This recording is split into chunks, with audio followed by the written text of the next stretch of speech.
अस्सलाम वालेकुम। क्या हाल है आप सबका। आज संडे एंजॉय कर रहे हैं और दिसंबर आ गया है, मौसम काफ़ी हद तक ठंडा हो गया। आज हम बात करेंगे कार ऑडियो के मतलब। उसमें हम बात करेंगे, एक टर्म यूज़ होती है कार ऑडियो में, break in period of speakers. ये मैं लोगों को गाइड करता रहता हूँ जब से हमने अपना ये बिज़नेस सेटअप किया है कि जब आप नए स्पीकर लगाते हैं और OEM स्पीकर्स को चेंज करके कोई किसी भी ब्रांड के, तो उनको अगर एम्पलीफायर के साथ चला रहे हैं या विदाउट एम्पलीफायर भी चला रहे हैं तो उनका एक ब्रेक इन पीरियड है, वो 15-16 घंटे से लेके कोई 90 आवर्स तक होता है। आप उसको इस तरह कंसिडर कर लें कि आप कोई 15 दिन से 1 महीना का पीरियड है समझ लें। और उस पीरियड के दौरान आप को जो अच्छा एक इंस्टॉलर होगा, अगर एम्पलीफायर लगाया है तो वो एक 75-80% के वॉल्यूम के ऊपर आपको ट्यून करके देगा। हम अल्हम्दुलिल्लाह 100% पे ट्यून करते हैं कि फुल वॉल्यूम भी हो जाए तो आवाज़ की डिस्टॉर्शन नहीं होती।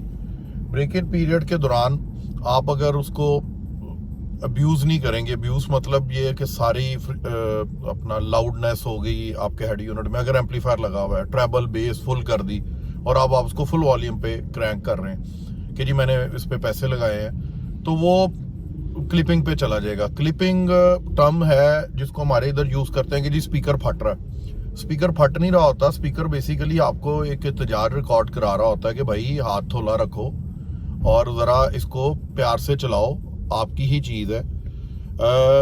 ये इसको जो ब्रेक इन पीरियड हम इसका रनिंग भी कह सकते हैं कि इसमें इसका स्पाइडर सेट होता है।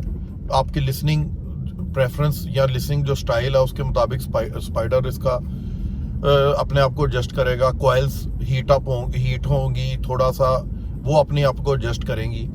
तो आप कभी फील कीजिएगा, जो मैं आपको बताना चाह रहा हूं कि जब आप नया स्पीकर लगाते हैं कुछ दिनों के बाद उसकी आवाज़ बेहतर होना शुरू हो जाती है।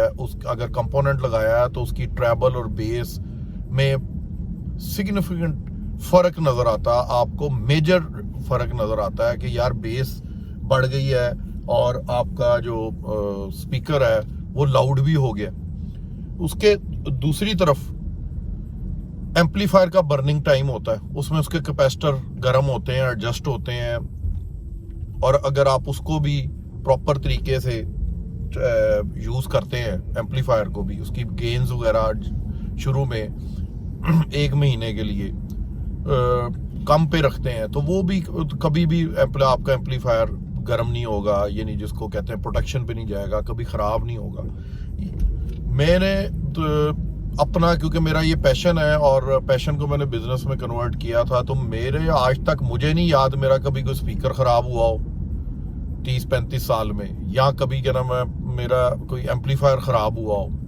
हाँ, नेग्लिजेंस हो सकती है, पानी चला गया एम्पलीफायर पे, कोई अगर सीट के नीचे लगा हुआ था, क्योंकि आज से 25 साल पहले आपके पास वो मेरान या करोला वगैरह गाड़ी होती थी तो ट्रंक में लगाने का रवाज नहीं था, सीट के नीचे लगाते थे तो पानी गिर गया, तो वो एक अलग इशू है। बट वो कभी चलाने से कभी ख़राब नहीं हुए स्पीकर वगैरह एम्पलीफायर। इसलिए हमेशा याद रखिए, एक तो ब्रेक इन पीरियड और दूसरा बर्निंग टाइम, ये दोनों उनका जो है वो उनका उसका ख्याल रखिए, उसको कंप्लीट होने दे, उसके बाद आप इंजॉय करें उसको, वो आपको कभी भी तंग नहीं करेगा। ऐसे ही है जैसे आप गाड़ी लेते हैं या बाइक लेते हैं तो आप उसकी एक रनिंग रखते हैं। हाँ, ये आप कह सकते हैं कि जी वो पहले दिन जब कंपनी ने भेजा है, कंपनी ने उसको ब्रेक इन किया होता है, लेकिन वो एक हद तक किया होता है, ठीक है। वो उसको चेक करते हैं, उसके ऊपर उसको ओके की स्टैंप लगती है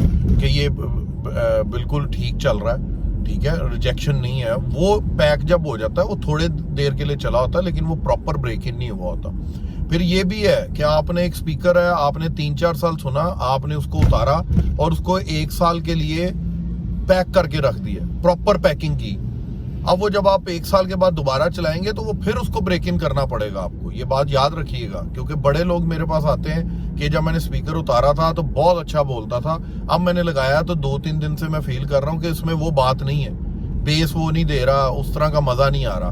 तो मैं उनको ये कहता हूँ इसको ब्रेक इन पीरियड इसका पूरा, क्योंकि आपने साल, 1 साल, 1.5 साल, 6 महीने इसको पड़ा रहने दिया, तो इसकी कॉइल्स जो है फिर वापस एडजस्ट हो गई हैं। तो इसको आप ज़हन में रखिएगा, आप उसको थोड़ा टाइम पीरियड दें, आपका स्पीकर उसी तरह ही परफॉर्म करेगा।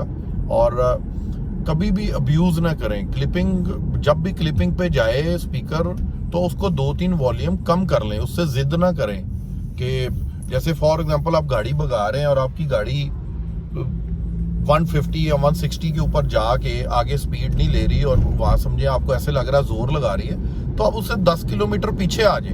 अब क्यों गाड़ी के इंजन का बिला वजह जोर लगवा रहे हैं और अपनी गाड़ी का सत्यानाश कर रहे हैं। इसी तरह ही आप स्पीकर या एम्पलीफायर का भी जोर ना लगवाएं। फिर मल्टीपल चीज़ें होती हैं, लोग इधर स्पीकर अच्छा लगवा लेते हैं, एम्पलीफायर अच्छा लगवा लेते हैं, बट वायरिंग पुअर होने की वजह से भी, करंट पूरा ना जाने की वजह से भी ये प्रॉब्लम आती है। ये आप गूगल कर लीजिएगा, आपको ये सारे आंसर्स मिलेंगे जो मैं आपको बताना चाह रहा हूँ। तो आप इस चीज़ को हमेशा मद्देनज़र रख के अपना सिस्टम रन करें और आपको इंशाल्लाह कभी इसका ये प्रॉब्लम नहीं आएगा कि स्पीकर बर्न हो गया है या एम्पलीफायर प्रोटेक्शन पे चला गया। इसी तरह वूफर है, उसको टाइम दें, उसको भी इसी तरह ही आपने उसका ब्रेक इन पीरियड पूरा करना है और फिर स्पीकर वूफर जो है वो स्मूथ हो जाता है। अगर आप पहले दिन ही उसको अब्यूज़ करना शुरू कर देंगे, क्रैंक करने की कोशिश करेंगे, तो कॉइल हीट अप हो जाएगी, उसकी लाइफ कम हो जाएगी, फिर उसका वो जो पंच है वो पंच उस तरह का नहीं आएगा। और वूफर के लिए हमेशा जो बॉक्स सेलेक्ट करें वो उसकी स्पेक्स के मुताबिक करें, उसकी जो स्पेसिफिकेशन शीट होती है उसके पैकिंग में से निकलती है, उसके मुताबिक डब्बा डिज़ाइन करवाएं किसी अच्छे इंस्टॉलर से, और उसमें वो वूफर, क्योंकि हर वूफर का स्पेक्स डिफरेंट है तो हर वूफर का डब्बा भी डिफरेंट है। आई होप कि आप लोगों को आज की वीडियो से कोई नई इन्फॉर्मेशन मैंने शेयर की होगी और आपके नॉलेज में इजाफा ही हुआ होगा।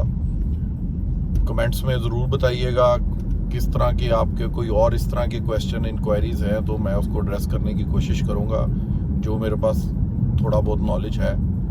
और अपना ख्याल रखिएगा, दुआओं में याद रखिएगा, चैनल को सब्सक्राइब और शेयर ज़रूर कीजिएगा। थैंक्स अ लॉट, खुदा हाफिज़।